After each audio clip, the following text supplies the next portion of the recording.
ആൾക്കൂട്ടത്തിൽ ഒരു വേറിട്ട വ്യക്തിത്വം നിലനിർത്താനായിട്ട് വളരെ ആയാസപ്പെടുന്ന ഒരു കാലമാണ്.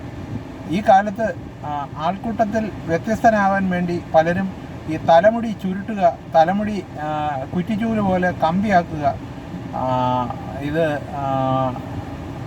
ഡ്രൈ അപ്പ് ചെയ്തിട്ട് അത് കാറ്റിലിങ്ങനെ പറക്കത്തക്ക വണ്ണം ആക്കി വയ്ക്കുക.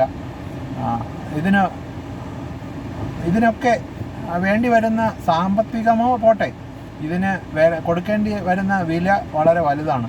ഇത് പറഞ്ഞാൽ പലർക്കും മനസ്സിലാകത്തില്ല. ഇതിനു വേണ്ടി ഉപയോഗിക്കുന്ന പല കെമിക്കൽ സബ്സ്റ്റൻസുകളും, പല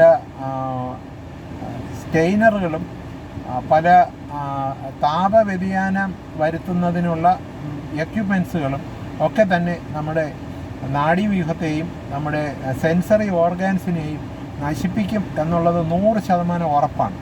പക്ഷേ ഇത് പറഞ്ഞിട്ട് കാര്യമില്ല. ഇത് ഈ ആധുനിക കാലഘട്ടത്തിൻ്റെ ഒരു അടിസ്ഥാന ആവശ്യകതയായിട്ട് മാറിയിരിക്കുകയാണ്. ഈ കടം വാങ്ങിക്കാൻ വരുന്നവൻ കാറ് പിടിച്ചു വരും, കടം കൊടുക്കാൻ പോകുന്നവൻ കാൽനടയായി പോകും എന്ന് പറഞ്ഞതുപോലെ ഈ സാമ്പത്തികമായി കൂടുതൽ ബുദ്ധിമുട്ടി നിൽക്കുന്നവർ ഇത് കൂടുതൽ അഡോപ്റ്റ് ചെയ്യുന്നു എന്നുള്ളതാണ് ഒരു സംഗതി. ഒരു ദിവസം പതിവായിട്ട് ക്ലിനിക്കിൽ കടം പറയുന്ന ഒരാൾ ഒരിക്കൽ എന്നോട് പറഞ്ഞു, ഡോക്ടറെ, പഴയ കടങ്ങളെല്ലാം എഴുതി തള്ളണം, ഇനി പുതിയ കടങ്ങളെങ്കിലും വരാതെ നോക്കാം. പക്ഷേ ഈ മനുഷ്യൻ്റെ കയ്യിലിരിക്കുന്ന ഈ മൊബൈൽ ഫോൺ 90,000 രൂപയോളം വിലയുള്ളതാണ്. ഇദ്ദേഹത്തിൻ്റെ വാമഭാഗം ഇതുപോലെ 3,000, 4,000, 5,000 കൊടുത്ത് തലമുടി ഇങ്ങനെ കമ്പിയാക്കി നടത്തുന്നതാണ്. ഇവരുടെ കോസ്റ്റ്യൂമുകൾ വളരെ വിലപിടിപ്പുള്ളതുമാണ്. അപ്പോൾ ചോദിച്ചവൻ പറഞ്ഞതാണ്, ഈ ഇങ്ങനെയൊക്കെ ഒരു ഡിസ്ഗൈസ്ഡ് പ്ലാറ്റ്ഫോമിൽ നിന്നില്ലെങ്കിൽ, ഡിസ്ഗൈസ്ഡ് രൂപഭാവത്തിൽ നിന്നില്ലെങ്കിൽ ഈ കടക്കാരെല്ലാം കൂടി കൊല്ലാൻ കയറും. മറ്റത് നമ്മുടെ ഈ മാനറിസം കൊണ്ടാണ് പിടിച്ചു നിൽക്കുന്നത് എന്നാണ് പറഞ്ഞത്. ഇതുപോലെ തന്നെ മറ്റൊരു സംഭവമാണ് ഈ പച്ചകുത്തൽ. ശരീരത്തിൽ തീവ്രമായ ഡൈകൾ നീഡിൽ വെച്ച് ഈ പാത്രത്തിൽ പേര് കൊത്തുന്നത് പോലെ ശരീരത്തിൽ ചില മെഷീനറികൾ വെച്ച് ഇങ്ങനെ കൊത്തിപ്പിടിപ്പിക്കുകയും സബ് ഡെർമലായിട്ട് ഡൈകൾ ഇൻഡ്യൂസ് ചെയ്യുകയും ഒക്കെ ചെയ്യുന്ന ഒരാൾക്കൂട്ടം വളരെ സൊഫിസ്റ്റിക്കേറ്റഡ് ആയിട്ടുള്ള നമ്മുടെ ഈ സമൂഹത്തിലും വ്യാപകമാണ്. ഇതിനൊപ്പം തന്നെ ചില ഇംപ്രിൻ്റ് മോൾഡുകൾ വെച്ച് സൂപ്പർഫിഷ്യലായിട്ട് ഡൈ പിടിപ്പിക്കുന്നതും പതിവാണ്.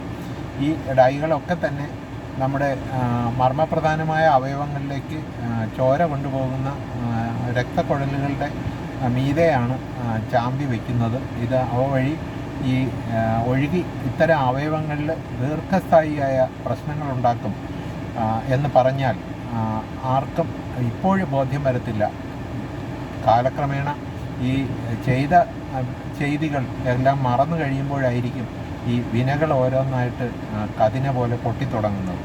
അപ്പോൾ ഇപ്പോൾ ഈ ചെറിയ കാര്യം ശ്രദ്ധിച്ചാൽ നമുക്ക് സമൂഹത്തിൽ ഒരു വ്യത്യസ്തനാവാൻ കഴിഞ്ഞില്ലെങ്കിലും ഒരു സമൂഹത്തിനൊപ്പം ജീവിച്ച് സുഖകരമായി ഈ ജീവിതം ആഘോഷിച്ച് ഇവിടെ നിന്ന് മടങ്ങിപ്പോകാൻ കഴിയും. അപ്പോൾ ആധുനിക കാലഘട്ടത്തിൽ ഈ അങ്ങാടിയിൽ കാണുന്ന എന്തും അത് വീണ്ടും വിചാരമില്ലാതെ ആവോളം ആസ്വദിക്കാനും അത് വെച്ച് ആർമാദിക്കാനും നിൽക്കുന്നവർ ഈ ആരോഗ്യത്തെ മറക്കാതിരിക്കുക. ഇത് വ്യക്തിയുടെ മാത്രം പ്രശ്നമല്ല, സമൂഹത്തിൻ്റെ ഒന്നാകെയുള്ള പ്രശ്നങ്ങളാണ്. ഓരോ വ്യക്തിയും നശിക്കുമ്പോൾ ഓരോ കുടുംബങ്ങളും നശിക്കും, ഓരോ കുടുംബങ്ങളും നശിക്കുമ്പോൾ നമ്മുടെ സമൂഹം ഒന്നാകെ നശിക്കും. അപ്പോൾ അതുകൊണ്ട് നിങ്ങൾ നന്നായിട്ടിരിക്കുക എന്നുള്ളത് നമ്മുടെ ഓരോരുത്തരുടെയും ആവശ്യമാണ്. നമ്മളെല്ലാവരും നന്നായിരിക്കുക എന്നുള്ളത് നിങ്ങളുടെ കൂടി ആവശ്യമാണ്. അപ്പോൾ മനുഷ്യനൊരു സാമൂഹ്യ ജീവിയാണ് എന്നുള്ള കാര്യം മറക്കാതിരിക്കുക.